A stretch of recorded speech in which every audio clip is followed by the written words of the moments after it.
Good morning, welcome back દોસ્તો. આપણે સાતત્ય અને વિકલનમાં સ્વાધ્યાય 5.3 ચાલે છે. બરાબર, આજે ભાગ 12 લઉં છું. છેલ્લે મેં કહ્યું હતું એમ થોડું પેલું અપલોડિંગનો ઇસ્યુ આવેલો, એટલે આપણે એને ગૂગલ મીટથી પણ ત્રિકોણમિતીય પ્રતિવિધેય ટોપિક જોયો છે છેલ્લે. બધા જ પ્રતિવિધેયોના વિકલિતો અને 5.3માં 9મો દાખલો. અને પછી એ જ લેક્ચરને મેં પાછું ઓનલાઈન મૂકી દીધું છે યુટ્યુબમાં. બરાબર, એટલે જેને પણ ગૂગલ મીટમાં બરાબર સંભળાયું ના હોય કે દેખાયું ના હોય તો એ લોકોએ એ લેક્ચર ફરી વખત યુટ્યુબમાં જોજો. ઓકે, હવે એમાં 9મો દાખલો મેં બે રીતે ગણેલો દોસ્તો, યાદ હોય તો. એક હતું આદેશની રીત અને બીજું હતું સાંકળ નિયમ. બરાબર, મારો એક એવો આગ્રહ હતો કે આપણે બને ત્યાં સુધી સાંકળ નિયમનો ઉપયોગ કરીશું, રાઈટ. પણ એમાં એક બે છોકરાઓએ કીધું કે ભાઈ આદેશનો નિયમ પણ જરૂરી છે, તો એ તો ચોક્કસ છે જ. હવે હેપી એવું કહેતો હતો કે ભાઈ JEEમાં આદેશના નિયમની જરૂર પડે છે, તો એમાં જરાય ખોટું નથી. પણ એવું જરૂરી પણ નથી કે આદેશના નિયમથી જ JEEના દાખલાઓ થાય. ઓકે, પણ હું જે મેં તમને આગ્રહ કર્યો કે ભાઈ સાંકળ નિયમનો ઉપયોગ કરો, એમાં હું થોડુંક એક એડિશન કરું. તમે ટેક્સ્ટબુકમાં પેજ નંબર 139 સ્વાધ્યાય 5.3 જોશો તો આપણે 9મો દાખલો જોયો ને, એમાં બાજુમાં કોઈ શરત આપેલી નથી. હવે 10મો દાખલો જુઓ તો 10માની રકમ છે એ છે y tan ઇનવર્સ, બરોબર, tan inverse 3x - x cube, 3x - x cube upon 1 - 3x square. Okay, હવે આમાં બાજુમાં એક કન્ડિશન આપી છે, 1/√3 -1/√3 x <1/√3. ઓકે, હવે તમને બતાવું, જુઓ ટેક્સ્ટબુક બધાની હશે. આ મારી પાસે પણ ટેક્સ્ટબુક છે, જુઓ.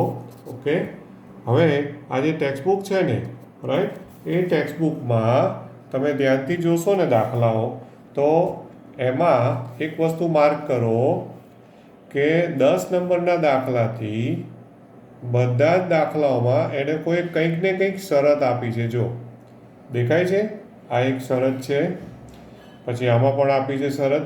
દરેકે દરેક દાખલામાં છે કે નહીં, બધામાં કોઈ ઇન્ટરવલ આપ્યો છે, કન્ડિશન, રાઈટ.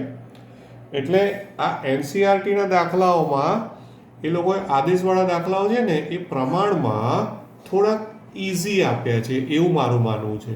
એનું રીઝન છે દોસ્તો કે જ્યારે બાજુમાં શરત આપે ને, આવી રીતે કોઈ બી કન્ડિશન આપે ને, તો એનો એક એડવાન્ટેજ એ થાય છે કે આપણે આટલા પૂરતું જ એક્સનો વિચાર કરવાનો રહેશે. કરેક્ટ? એટલે શું થાય કે વિકલ્પો બને ત્યાં સુધી વિકલ્પો નહીં આવે અને ઇઝીલી થાય. એટલે તમને એવું થાય કે આ તો આદેશ તો બહુ સારો, બરાબર. પણ 9મો દાખલો જોયો ને તમે, જે આપણે હમણાં લાસ્ટ લેક્ચરમાં ગણ્યો, તો એમાં બાજુમાં શરત નથી આપી. જ્યારે શરત ના આપે અથવા તો શરત આપે પણ એ શરત અમર્યાદિત હોય, આ જો આ અમર્યાદિત નથી, આ -1/√3 થી 1 એટલે આ કોઈ લિમિટેડ છે, ત્યારે છે ને બને ત્યાં સુધી આદેશ લેશો તો પણ તમને સહેલું લાગશે. એટલે તમને એવું થશે કે સર તો ખોટું કહે છે, સાંકળ નિયમનો જરૂર નથી. જેમ કે આમાં જ તમે જુઓ કે અહીંયા તમે શું આદેશ લેશો, x = tan θ ધારો, બરાબર. અને જ્યારે આ ધારો એટલે આપણે થીટાની શરત તો મૂકી જ દેવાની. tan ઇનવર્સનો વિસ્તાર -π/2 થી π/2 ઓપન ઇન્ટરવલ, બરાબર ને. ઓકે, અચ્છા, હવે આ ધાર્યું તો અહીંયા અંદર સૂત્ર જ બની જાય છે, જો. અને બીજું કે θ = tan ઇનવર્સ x થવાનું. θ = શું થવાનું, tan ઇનવર્સ x, કારણ કે આ છે એટલે આ તો હંમેશા લખી જ દેવાનું. માટે y બરાબર શું થઈ જશે, જુઓ, tan ઇનવર્સ અહીંયા મૂકી દો ધારેલું, તો 3 tan θ - tan cube theta. Okay, 3 tan θ - tan cube theta upon 1 - 3 tan square theta. Okay, બરાબર. હવે અહીંયા જે આવ્યું ને બ્રેકેટમાં, એ તો આપણું સૂત્ર જ છે, પેલું tan 3 થીટાનું સૂત્ર જ છે, ગુણિત ઉપગુણિત. ઓકે, એટલે ઇઝ ઇક્વલ ટુ, બરાબર, ઇઝ ઇક્વલ ટુ આપણું સૂત્ર શું થાય છે? આપણું સૂત્ર જે થયું એ થઈ જશે tan inverse of tan 3 theta. આવું y થયું, બરાબર ને? ઓકે, હવે આને મારે છે ને હાલ પૂરતો નંબર 1 આપી દેવો પડે. હવે એનું રીઝન એ છે કે આપણે જે ધાર્યું ને એમાં થીટા બિલોંગ્સ ટુ આ છે -π/2 થી π/2, જે tan ઇનવર્સનો વિસ્તાર છે.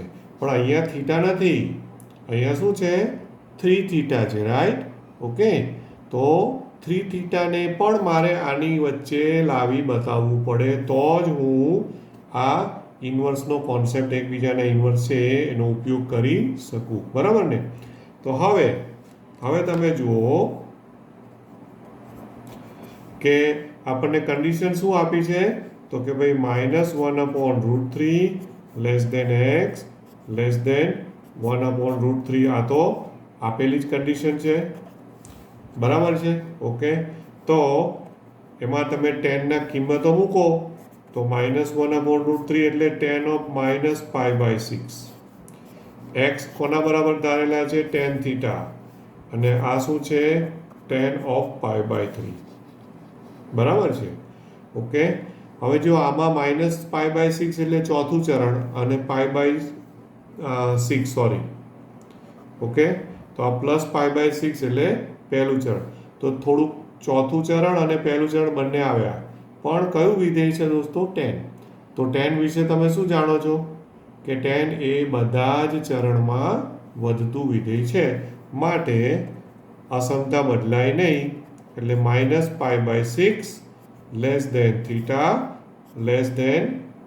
π/6, આવું તમે લખી શકો, બરાબર ને? Okay, right? અને એના રિઝનિંગમાં મારે લખવું હોય તો શું છે લખવાનું?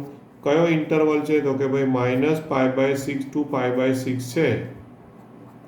જે પણ ઇન્ટરવલ હોય ને એની અંદર tan વિધેય વધતું વિધેય છે, આવું કહેવાય, બરોબર છે? tan વિધેય કેવું થશે? વધતું વિધેય છે. હવે આને મારે કેટલા વડે ગુણવાના? 3 વડે, કારણ કે મારે કેટલા જોઈએ છે? 3 થીટા જોઈએ છે, રાઈટ? તો 3 વડે ગુણી કાઢો આને. 3 વડે ગુણો એટલે આ શું થઈ જશે? આ -π/2 3 થીટા π/2. ઓકે, હવે આને આપી દો નંબર 2. તો જો આમાં આદેશ સારો પડ્યો. હવે આનું રીઝન ખબર છે કેમ આદેશ સારો પડ્યો? કારણ કે મને અહીંયા શરત આપેલી છે અને એ શરત પણ મર્યાદિત છે. મર્યાદિત એટલે એક અંતરાલમાં આપ્યું છે દોસ્તો. 9મા દાખલામાં કેવું હતું? x બિલોંગ્સ ટુ r હતું. જ્યારે પણ અમર્યાદિત શરત અથવા તો જે શરત આપે ને કન્ડિશન બાજુમાં, એમાં અનંત ગણ આપ્યો હોય ને, આ શાંત છે, આ જે છે ને એમાં ફિક્સ છે, આટલેથી આટલું એમ, બરોબર? પણ એમાં જો અનંત સંખ્યા હોય ને કંઈ બી પ્રોબ્લેમ, ત્યારે આ લેવાનું, આદેશ લેવાનું હંમેશા ભારે પડી જશે. હા, આ યાદ રાખજો મારા શબ્દો, બરોબર છે? ઓકે, એટલે આમાં જો તમને લાગે કે ભાઈ વાંધો નથી, એટલે પરિણામ 1 અને 2 પરથી, કારણ કે આવી ગયો ને વિસ્તાર, માટે તમે પરિણામ 1 અને 2 પરથી, રાઈટ? તો હવે તમે આ y બરાબર આ tan inverse of tan 3 theta છે, તો આ એકબીજાના બેઝ તમે દૂર કરી શકો. એટલે કે y બરાબર 3 થીટા આવું લખી શકાય, બરોબર છે? આ તમે લખી શકો. અને થીટા બરાબર તો શું ધારેલું છે આપણે? tan ઇનવર્સ x છે થીટા બરાબર, માટે y is equal two 3 tan inverse x. y is equal two 3 tan inverse x આવું થશે, બરોબર છે? y is equal two 3 theta થયું અને y is equal two 3 tan inverse x. થીટાની કિંમત મૂકી. હવે અહીંયા સુધી તમે જુઓ કે આપણે વિકલનનો ઉપયોગ જ નહીં આવ્યો દોસ્તો, આપણે ખાલી ઇનવર્સના સાદુરૂપ જ આપ્યું છે. હવે વિકલન થાય છે, એટલે વિકલનનું એક જ સ્ટેપ છે, માત્ર એક. આનું તમે dy/dx કરી દો. હા, એટલે માટે dy/dx, તો 3 તો અચળ અને tan ઇનવર્સ x નું 1/1 + x². ઓકે, તો આ થઈ ગયો તમારો ફાઇનલ જવાબ. ઓકે, ખ્યાલ આવ્યો ને? Okay, right. હવે આ દાખલામાં આપણને આદેશ સારો પડ્યો, રાઈટ. એટલે તમને એવું થાય કે ભાઈ આ તો આદેશ તો સારું છે. તો આવું બીજા આ દાખલાઓ પણ જેમાં પણ બાજુમાં શરત આપી હશે ને જે લિમિટેડ હશે ને ત્યાં તમને સારું જ લાગશે આદેશ. પણ યાદ રાખજો આમાં બહુ બધા એક્સ્ટ્રા દાખલાઓ છે. તમે આપણી જૂની સ્ટેટ બોર્ડની બુક અથવા તો NCERTનું એક્ઝામ્પલરના જે દાખલાઓ મળે એ દાખલાઓ જોજો. હા, ઓકે. જ્યાં જ્યાં પણ એવી શરતો હોય ને જ્યાં આવું કન્ડિશનમાં વિકલ્પો પડતા હોય, જ્યાં વિકલ્પો પડતા હશે ને એ જગ્યાએ તમને સાંકળ નિયમ જ યાદ આવશે, જોજો. ઓકે, ત્યાં તમે આદેશ કરવા જશો ને એટલે અટવાઈ જવાના. આની બીજી રીત કઈ થવાની દોસ્તો? સાંકળ નિયમથી પ્રયત્ન કરજો. આ દાખલાને સાંકળ નિયમથી પ્રયત્ન કરજો આવું લખી દઉં છું. ત્યારે આમાં તમને એવું થશે કે આમાં સાંકળ નિયમ કરતાં તો આ સારું છે. હા, સાંકળ નિયમથી પ્રયત્ન કરો. ખ્યાલ આવ્યો? હવે એમાં હું તમને કહું એકચ્યુઅલમાં ખરેખર એવું કંઈ અઘરું થવાનું જ નથી. આ છે ને tan ઇન્વર્સનું વિકલન કરો તો 1/1 પ્લસ આ કૌંસનો સ્ક્વેર કરશો એટલે આ 3 ઘાત છે ને તો એનું વિસ્તરણ કરશો એટલે 6 ઘાતવાળું પદ આવશે. એટલે તમને એમ થશે કે આ તો સારું પ્રોબ્લેમ, 6 ઘાતનું વિસ્તરણ ક્યાં કરવા જઈશું? પણ એમાં 6 ઘાત હશે તો બી એ કંઈકનું કંઈક પૂર્ણ વર્ગનું કંઈક અવયવોનું સેટિંગ થતું જ હશે, ગોઠવણી થતી જ હશે 100%. બરોબર છે? ઓકે. અને એ ગોઠવણી જો તમને અવયવોને વિસ્તરણને આવડી જાય ને તો તમને આ સાંકળ નિયમથી પણ આનો આ જ જવાબ આવશે. જવાબ છે ને એ કોઈ દિવસ ફરક પડે નહીં. વિકલનમાં આન્સર જે આવતો હોય ને એમાં ક્યારેય કોઈ ફરક પડતો નથી. ઓકે, ખ્યાલ આવ્યો ને? સંકલન એવું ચેપ્ટર છે દોસ્તો જે હજુ આપણે ભણ્યા નથી કે સંકલનમાં છે ને રીત બદલો ને તો આન્સર પણ બદલાય. ઘણીવાર એવું થાય સંકલનના એક કરતાં વધારે જવાબો આવે. વિકલનમાં તમે ગમે તેટલી રીત બદલો જવાબ ના બદલાય. વિકલનનો જવાબ ક્યારેય બદલાતો નથી. ઓકે, ઇન્ટિગ્રેશનમાં એવું થશે કે હું જુદી રીતથી કરું, તમે જુદી રીતથી કરો તો મારો જવાબ અલગ આવશે, તમારો જવાબ અલગ આવશે, બંને સાચા હશે. એટલે ધ્યાન રાખજો. ઓકે, વિકલનમાં એવું થતું નથી. Okay, right. ચલો હવે હજી એક દાખલો આપણે જોઈએ. 11મો દાખલો લઉં છું. 11મો દાખલો છે y is equal to cos inverse 1 minus x square upon 1 plus x square. આમાં પણ બાજુમાં એ બધામાં બાજુમાં શરત આપેલી છે દોસ્તો. ઓકે, હા, 0 less than x less than 1. બરાબર ને? શરત આપેલી છે. તો આમાં પણ તમે ધારો કે આદેશ લો તો તમને x બરાબર શું આદેશ લેશો તો તમને ગુણિત ઉપગુણિત ખબર હોય તો આઈડિયા આવે. પહેલી તો એક કન્ડિશન છે કે મને ખબર છે કે હું x બરાબર tan થીટા આદેશ લઉં. કારણ કે tan થીટા મૂકો તો 1 minus tan square upon 1 plus tan square એ cos 2 થીટાનું સૂત્ર છે. ઓકે, યાદ આવે છે? cos 2 થીટાનું સૂત્ર છે 1 minus tan square upon 1 plus tan square. Okay, તો એના મુજબ આ cos ઇન્વર્સ છે તો અંદર cos બનવું જોઈએ એટલે મેં આ લીધું છે. અને થીટા બિલોંગ્સ ટુ -π/2 ટુ π/2 આ સ્ટાર્ટિંગમાં આપણે ધાર્યું. બરાબર? ઓકે, તો theta is equal two tan inverse x થયું. બરાબર છે? રાઈટ. હવે તમે આમાં રકમમાં મૂકી દો એટલે કે માટે y is equal two cos inverse of તો 1 minus tan square theta upon 1 plus tan square theta. બરોબર? એટલે કે is equal to cos inverse of cos 2 theta. હા, આવું થયું y. આને મારે આપવું પડે નંબર તો આને નંબર આપી દો પરિણામ નંબર 1. શું આપી દઈએ? પરિણામ નંબર 1 આપી દઉં છું એને. ઓકે, હા. હવે થીટા જે છે એ -π/2 થી π/2 માં છે આપણા આદેશ મુજબ. અહીંયા હવે ધ્યાન રાખજો, અહીંયા કોસ ઇન્વર્સ છે, તો મારે 2 થીટાને કોસ ઇન્વર્સના વિસ્તારમાં વિચારવાનું છે. તો કોસ ઇન્વર્સનો વિસ્તાર શું છે યાદ છે?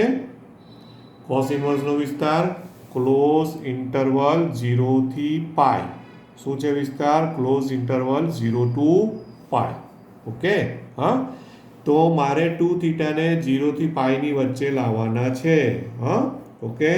તો હવે જોજો કે 0 less than x less than 1 તો આપેલા જ છે, બરાબર.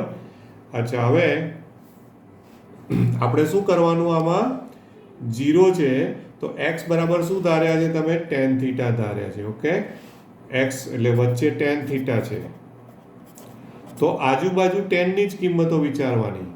એટલે 0 તો 0 ને તમે tan 0 કહી શકો, અને 1 છે એને તમે શું કહી શકો? tan પાઈ બાય 4 કહી શકો, બરોબર છે. ઓકે, તો હવે આ કયો આવ્યો? 0 થી પાઈ બાય 4 એટલે પહેલું ચરણ જ આવ્યું, અને આમાં શું tan તો વધતું વિધેય જ છે, એટલે implies 0 less than theta less than pi by 4 તમે કહી શકો. બ્રેકેટમાં કારણમાં શું આપશો તમે? શું રીઝન આપશો બોલો? તો કે ભાઈ કયો ઇન્ટરવલ છે? 0 થી પાઈ બાય 4 છે, તો કે ભાઈ 0 થી પાઈ બાય 4 માં tan વિધેય કેવું છે? વધતું વિધેય, બરાબર છે. ઓકે, હવે આને મારે કેટલા વડે ગુણવાના? 2 વડે, કારણ કે 2 થીટા જોઈએ છે. ઓકે, તો આને 2 વડે ગુણો એટલે કે ઇમ્પ્લાઇઝ 0 નું તો 0 જ રહેશે, 2 થીટા, અને અહીંયા 2 વડે ગુણો એટલે શું થશે? પાઈ બાય 2 આવ્યું, બરોબર છે, રાઈટ. તો આને તમે આપી દો પરિણામ નંબર 2. હવે જુઓ, આ શું આવ્યું તમને? 0 થી પાઈ બાય 2 મળ્યું, અને કોસ ઇન્વર્સનો વિસ્તાર શું છે? 0 થી પાઈ, એટલે કે પહેલું ચરણ અને બીજું ચરણ. તો આપણે કયા ચરણમાં છીએ અહીંયા દોસ્તો? પહેલા ચરણમાં છો, મતલબ તમે એની અંદર જ છો, એનો ઉપગણ જ છે, કરેક્ટ. મતલબ કે તમારી શરતનું સમાધાન થઈ જાય છે. માટે તમે શું કહી શકશો? પરિણામ 1 અને 2 પરથી, માટે 1 અને 2 પરથી, પરિણામ 1 અને 2 પરથી તમે શું કહી શકશો? તો કે હવે y બરાબર cos inverse of cos 2 theta છે, તો એકબીજાના વ્યસ્ત નીકળી જાય, જતા રહે, એટલે તમે શું કહેશો? y બરાબર 2 થીટા. આ રીતે તમે લખી શકો. હવે થીટા બરાબર મૂકી દો. થીટા બરાબર શું છે? tan ઇન્વર્સ x, બરાબર ને. એટલે હવે અત્યાર સુધી હજુ જુઓ કે આમાં ખાલી વિકલન આવ્યું નથી, હવે વિકલન આવશે, હા ને. ઓકે, એટલે હવે આમાં y બરાબર 2 tan ઇન્વર્સ x છે, તો y બરાબર શું થઈ જશે આનું? હવે 2 into 1 upon 1 plus x square, એટલે 2 upon 1 plus x square. આ થયું dy by dx, sorry, dy by dx, એટલે આનું વિકલન કર્યું, બે અચળ, tan ઇન્વર્સ x નું 1 upon 1 plus x square. તો આ થયો તમારો ફાઇનલ આન્સર. ઓકે, બરાબર. એટલે ફરી વખત હું તમને કહું છું કે લાસ્ટ ટાઈમ મેં કીધું સાંકળ નિયમ વાપરો, અને આજે મેં દાખલા ગણું છું હું સાંકળ નિયમ નથી વાપરતો. તો આનું રીઝન શું છે તમને ખ્યાલ આવે છે? કે ટેક્સ્ટબુકના દાખલાઓમાં બધે આવી શરતો આપી છે, અંતરાલ. અને અંતરાલ આપવાના કારણે શું ફાયદો થયો છે? કે કોઈ વિકલ્પો જ નથી પડતા. આપણને એક વિકલ્પ આપી જ દીધો છે કે ભાઈ x ની કિંમત 0 ને 1 ની વચ્ચે છે, એટલે કોઈ વિકલ્પોની રામાયણ પંચાયત થતી નથી, એટલે તમને સરળ લાગે છે. જ્યારે વિકલ્પો આવશે, ફરી વાર કહું છું, જ્યારે વિકલ્પો પડશે ને ત્યારે તમે અટવાવાના છો, જો આદેશ લીધો હશે તો. ઓકે, ક્લિયર થાય છે એટલું? રાઈટ. તો હવે આ બધા દાખલાઓ છે ને એને તમે સાંકળ નિયમથી બી ટ્રાય કરજો દોસ્તો. હા, સાંકળ નિયમથી ટ્રાય કરશો ને તો તમને પહેલાં 1-2 સ્ટેપ લાંબા લાગશે, પણ પછી તમને થશે કે આ વાંધો નથી, આ સારું જ છે. એની બાને પ્રેક્ટિસ થશે કે જ્યારે પેલા વિકલ્પોવાળા દાખલા આવશે ને તો એ વખતે પછી તમને એમ ના થાય કે આદેશથી જ ગણવું અને એમાં પછી અટવાઈ જવાય, એવું ના થાય. એટલા માટે બીજો કોઈ પ્રોબ્લેમ નથી મારે. Okay, okay. અચ્છા, હવે હજુ એક દાખલો હું તમને આપું છું, 14મો. 14મો દાખલો છે એ છે y is equal to sine inverse 2x under root 1 minus X square, કે જ્યાં -1/√2 less than x less than 1/√2. જો અહીંયા બધે શરતો આપી દીધી છે એટલે તમને એવું થતું હોય કે આદેશ સારો, બરાબર ને? ઓકે, હવે આમાં તમે શું ધારશો? આમાં તો અહીંયા જે રકમ આપી છે એમાંથી તાપડી દોડવી જોઈએ કે જો હું x બરાબર સાઇન થીટા લઉં, ધારો કે x બરાબર સાઇન થીટા, અને સાઇન લીધું એટલે સાઇન ઇન્વર્સનો વિસ્તાર ક્લોઝ ઇન્ટરવલ આ લીધો, બરોબર છે? અચ્છા, તો સાઇન થીટાનો આ લેવાનો મતલબ શું ખબર છે? અહીંયા શું થયું? આ 2 સાઇન થીટા અને આ શું થઈ જાય ખબર છે? √1 માઇનસ સાઇન સ્ક્વેર થીટા. હવે 1 માઇનસ સાઇન સ્ક્વેર, તો 1 માઇનસ સાઇન સ્ક્વેર એટલે કોસ સ્ક્વેર, કોસ સ્ક્વેરનું વર્ગમૂળ એટલે કોસ, બરોબર? અને અહીંયા કયા ચરણો છે? ચોથું અને પહેલું. જો પાછું કુદરતી સેટ પણ થયું, ચોથા ને પહેલા બંનેમાં કોસ ધન છે ને, બંનેમાં કોસ ધન એટલે એકચ્યુઅલી કુદરતી નહીં, વિચારવું જ પડે આમ તો, કે બંને ચરણમાં કોસ ધન એટલે આ વર્ગમૂળ છે એ વર્ગમૂળનું પ્લસ ઓર માઇનસમાંથી પ્લસ જ આવે, ખાલી શું આવે? પ્લસ જ આવે. આ ધાર્યું, બરોબર? માટે થીટા ઇઝ ઇક્વલ ટુ શું થયું આપણું? સાઇન ઇનવર્સ એક્સ થયું, બરાબર ને? ઓકે, હવે માટે તમે વાય લો, હવે તો y ઇઝ ઇક્વલ ટુ શું થવાનું? Sine inverse 2 sine theta into cos theta. Okay, મેં ડાયરેક્ટ લખ્યું છે, હા, બરોબર? હવે 2 સાઇન થીટા કોસ થીટા તો પાછું ગુણિત આવી ગયું, એટલે એના બરાબર sine inverse of sine 2 theta આવ્યું, બરાબર ને? ઓકે, તો આને આપણે આપી દો પરિણામ નંબર 1. આ માની લો કે પરિણામ નંબર 1 છે, બરાબર છે? હવે આપણી પાસે જુઓ કે થીટા આ એના વિસ્તારમાં છે સાઇન ઇનવર્સના, બરોબર છે? થીટા છે, પણ આપણે થીટા નહીં, આપણે શું લાવવાનું છે દોસ્તો? 2 થીટા લાવવાના છે, બરોબર છે? ઓકે, તો જુઓ કે હવે તમને શું શરત આપી છે? તો કે ભાઈ -1/√2 less than x less than 1/√2 આ આપેલું છે, રાઈટ? ઓકે, હવે -1/√2 વચ્ચે x એટલે શું ધારેલું છે તમે? સાઇન થીટા ધારેલા છે, હા? તો આજુબાજુ સાઇનની જ કિંમતો લેવાની. તો આ કયું થાય? સાઇન ઓફ -π/4, અને આ બાજુ શું થાય? સાઇન ઓફ π/4, બરાબર ને? ઓકે, હવે બહુ ઇમ્પોર્ટન્ટ વસ્તુ આવી છે, હો, ધ્યાન રાખજો. આ -π/4 થી +π/4, તો હવે આ tan નથી દોસ્તો, આ સાઇન છે. ટેનમાં તમને ખબર છે કે ભાઈ બધા ચરણમાં વધતું વિધેય છે.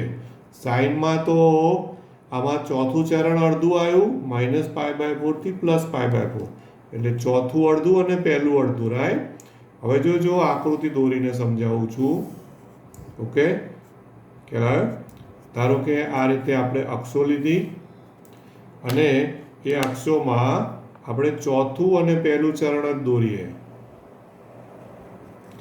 ઓકે, અને ચોથું અને પહેલું ચરણ દોરવામાં ધ્યાન એ પણ રાખીશું કે અહીંયા આ બિંદુ છે એને P કહું. સપોઝ આ -π/4 છે અને અહીંયા Q એ ધારો કે π/4 છે, બરાબર?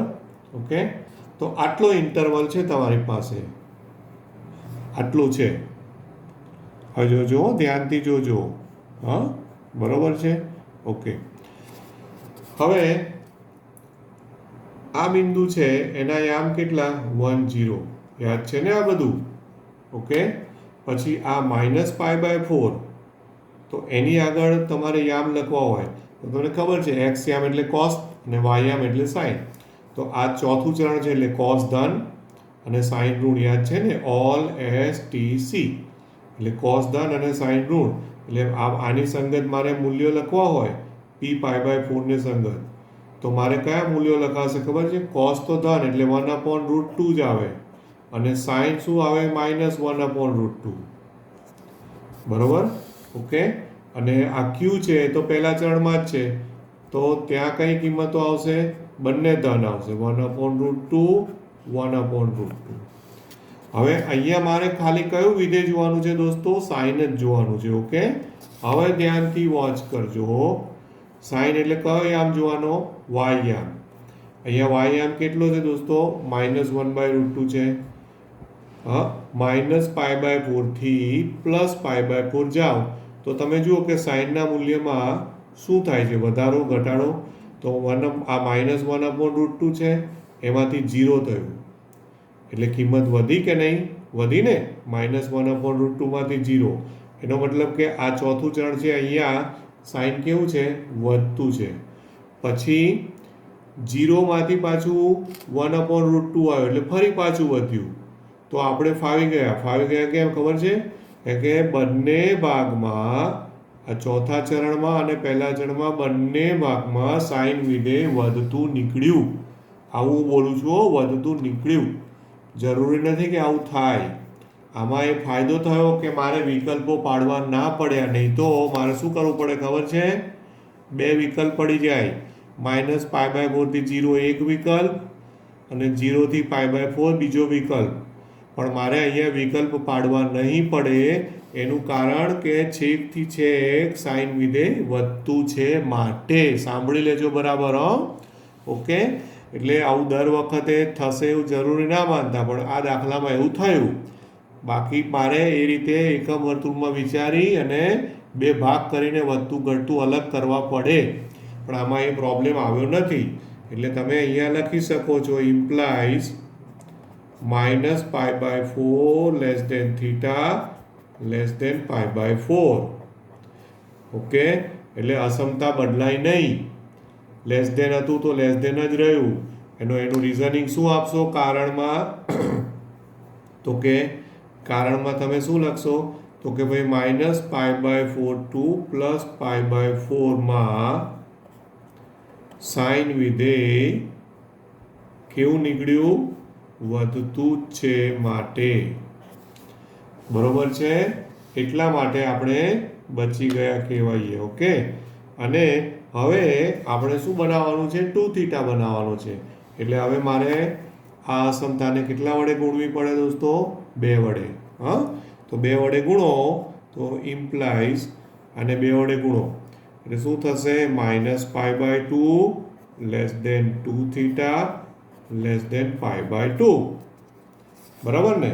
ઓકે, તો અહીંયા જો લેસ ધેન આવ્યો એનો મતલબ કયો ઇન્ટરવલ આવ્યો? કયો અંતરાલ આવ્યો ખબર છે બેટા? આ કયો આવ્યો? આપણે આ ઓપન ઇન્ટરવલ આવ્યો. શું કહેવાય? આ ઓપન ઇન્ટરવલ, અથવા તો ગુજરાતીમાં કહું તો વિવૃત અંતરાલ. હે ને? બરોબર. તો ઓપન ઇન્ટરવલ આવ્યો તો ટેન્શન નહીં, કારણ કે આપણે સાઇન ઇન્વર્સનો જે વિસ્તાર છે એ ક્લોઝ ઇન્ટરવલ છે. તો ઓપન ઇન્ટરવલ આવ્યો એટલે કે વિવૃત અંતરાલ છે એ સંવૃત અંતરાલનો ઉપગણ કહેવાય. કરેક્ટ? માટે આને જો હું પરિણામ નંબર 2 આપી દઉં તો તમે 1 અને 2 પરથી, માટે પરિણામ 1 અને 2 પરથી. બરોબર. તો તમે હવે આ સાઇન ઇન્વર્સ ઓફ sin 2θ છે એમાંથી તમે એકબીજાનો વ્યસ્તનો ઉપયોગ કરી અને ખાલી 2θ લખી શકો. બરોબર છે? ઓકે, તો y = 2θ લખી લખાય. બરોબર. હવે થીટા બરાબર શું ધારેલું છે? સાઇન ઇન્વર્સ x ઉપર આપણે ધારેલું છે એ મૂકી દો. એટલે કે y = 2 sin inverse x. Okay, બરાબર. હજુ આપણે વિકલન તો થયું જ નથી, હવે વિકલન શરૂ થશે. હા ને? બરોબર. તો આમાં sin ઇન્વર્સ x નું જ વિકલન થાય, માટે dy/dx = ડીવાય બાય ડીએક્સ. તો 2 તો અચળ અને સાઇન ઇન્વર્સ એક્સનું વિકલન શું થાય? 1 upon under root of 1 minus X square. 1 upon under root of 1 minus X square. આ થઈ ગયો તમારો ફાઇનલ આન્સર. ઓકે, આ થયો આન્સર. ખ્યાલ આવે છે આમાં? બોલો, કોઈ ડાઉટ કરો? Okay, right. હવે સ્વાધ્યાયના દાખલાઓ જે છે ને એ તમને લાગશે કે આ તો બધું આદેશથી થાય છે, કોઈ ચિંતા નથી. પણ મેં તમને કહ્યું એમ તમે થોડા એક્સ્ટ્રા દાખલાઓ વિચારજો. આ સાઇન ઇન્વર્સ છે ને, તો સાઇન ઇન્વર્સની બદલે માની લો કે આવો ને આવો દાખલો કોસ ઇન્વર્સનો બી થાય. ઓકે, આવો ને આવો દાખલો છે ને એ કોસ ઇન્વર્સનો પણ થઈ શકે. હા, બરોબર. સોરી, સાઇન ઇન્વર્સનો જ રહેશે, પણ આ શરત બદલાઈ જશે. આ શરત છે ને એ શરત બદલી કાઢે, અને એ શરત બદલશે ને તો પછી પ્રોબ્લેમ થશે. જોજો, શરત જો ચેન્જ કરશે ને અહીંયા, આની બદલે બીજી કોઈ કન્ડિશન મૂકશે. હા, અને આ ધારો કે અહીંયા મેં 0 થી 1/2 આવી કોઈ શરત મૂકી દીધી હશે. હા, તો જ્યારે એ શરતો બદલી કાઢે તો પાછું આ મેથડ બધી આની આ રહેશે. પણ કદાચ જો વધતા ઘટતાનું કંઈ ઇસ્યુ આવે તો ખાસ ધ્યાનમાં રાખજો કે ભાઈ આમાં વધતું હતું એટલે ચિંતા ના થઈ, પણ એવું કદાચ પોસિબલ બને પણ ખરું. બરોબર છે? ઓકે, બોલો. આમાં આઈ થિંક કે ટેક્સ્ટબુકના દાખલાઓની જો વાત કરીએ તો તમને એવું લાગશે કે ભાઈ આદેશથી વાંધો આવતો નથી. બરોબર, પણ બીજા એક્સ્ટ્રા દાખલાઓ એવું હશે તો હું થોડા મારી રીતે શોધી અને તમને આપીશ. બરોબર, જો તમારી પાસે જૂની બુક હોય તો તમે જૂની બુકમાં પણ જોજો, તો એમાં પણ તમને અમુક દાખલાઓ મળશે. અથવા તો પછી આ લોકોએ આ બીએસઆર ને જમનાદાસ વાળાએ શું કર્યું હોય કે જૂની બુકના જ દાખલા હોય ને તો એના એ દાખલાઓ એ લોકોએ એક્સ્ટ્રા દાખલા તરીકે ગણી અને આપી દીધા હોય. બરોબર છે? આમાં શું છે કે ઇવન છેલ્લું સ્વાધ્યાય છે ને, જે બધું મિક્સ સ્વાધ્યાય હોય, એમાં પણ ઇન્વર્સના કંઈ બહુ દાખલાઓ ખાસ આપ્યા નથી. Okay, right. એટલે ઇન્વર્સની પ્રેક્ટિસ આમાં થોડી ઓછી થાય છે. આ જે છે ને એમાં ઇન્વર્સ, આ ટેક્સ્ટબુક પ્રમાણે ઇન્વર્સની પ્રેક્ટિસ મારી દૃષ્ટિએ ઓછી થાય છે. તો થોડા વધારે દાખલાઓ શોધીને પણ ગણજો એક્સ્ટ્રા. હો, બરોબર છે? એવું ના વિચારતા કે આટલામાંથી દાખલાઓ આવે, આની આ જ રકમ આવે. રકમ આની આ જ આવે પણ શરત બદલાઈ જશે તો જો વધતા ઘટતાના કોન્સેપ્ટમાં તમે કંઈક ભૂલ કરી બેસો એવું પણ બની શકે. સાંભળી લેજો. ઓકે, બરોબર છે? રાઈટ. હવે અમુક દાખલાઓ એક્સ્ટ્રા તરીકે અત્યારે એક્ઝેક્ટ મને યાદ નથી આવતું, પણ જેમાં sin 2θ નું સૂત્ર છે ને એવી રીતે એક્સ્ટ્રા દાખલાઓમાં કદાચ આ એક દાખલો ટ્રાય કરજો. y is equal to cos inverse of 4x³ minus 3x. એક એક્સ્ટ્રા દાખલો તમને પ્રેક્ટિસ માટે આપું છું કે જ્યાં 0 less than x less than 1/2. આ એક એક્સ્ટ્રા દાખલો આપ્યો છે મેં તમને. આ તમે પ્રયત્ન કરજો હોમવર્કમાં. ઓકે, આજે દાખલો ઉપર લખ્યો ને મેં, y is equal to cos inverse 4x³ minus 3x કે જ્યાં 0 less than x less than 1/2. જેવો cos ઇન્વર્સનો છે એવો જ સિમિલર સાઇન ઇન્વર્સનો પણ દાખલો થાય. અહીંયા cos 3θ નું સૂત્ર બને, સાઇન ઇન્વર્સ હોય તો sin 3θ નું સૂત્ર બને. શરત આની યાદ રાખીને પણ તમે સાઇન ઇન્વર્સનો દાખલો પણ પ્રયત્ન કરજો. બરોબર છે? ઓકે, ખ્યાલ આવે ને? બોલો. એટલે આપણે આજે બહુ વધારે આમાં લેતા નથી. Okay, right. ઇન્વર્સના બાકીના દાખલાઓ પણ તમે જાતે પ્રયત્ન કરજો. અને યુનિટ ટેસ્ટ છે એટલે હું વધારે ટાઈમ વેસ્ટ નથી કરતો તમારો. All the best for your exam. બરોબર, આપણે એક્ઝામ પછી ફરી પાછા શનિવારે મળીશું. Okay, good bye, have a nice day, good day, all the best.